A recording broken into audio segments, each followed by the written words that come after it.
1998 সালে কাজী হায়াতের তেজি ছবির মাধ্যমে নায়কের চেয়ার ছেড়ে প্রথমে ভিলেনের চেয়ারে বসেন ডিপজল। এরপর অসংখ্য ছবিতে মৌসুমীকে অপদস্থ করতে চেয়েছেন স্মরণকালের মন্দ মানুষ ডিপজল। কিন্তু এবার আর মৌসুমীকে উত্ত্যক্ত করবেন না ডিপজল, বরং উল্টো বুকে জড়িয়ে নেবেন। দুশ্চরিত্রের মুখোশ উন্মোচন না করে দুলাভাই জিন্দাবাদ ছবিতে ডিপজলের স্ত্রীর চরিত্রে অভিনয় করছেন মৌসুমী। এই প্রথম জুটি অভিনয় করছেন একে অন্যের বিপরীতে। ছবিটি পরিচালনা করছেন মনতাজুর রহমান আকবর। ইতিমধ্যে ছবিটির শুটিং শুরু হয়ে গেছে।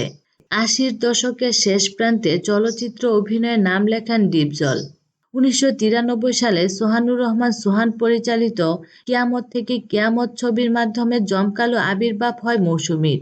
অভিনয়ের দিক থেকে ডিপজল মৌসুমীর সিনিয়র হলেও এই প্রথম রোমান্স করতে দেখা যাবে দুজনকে।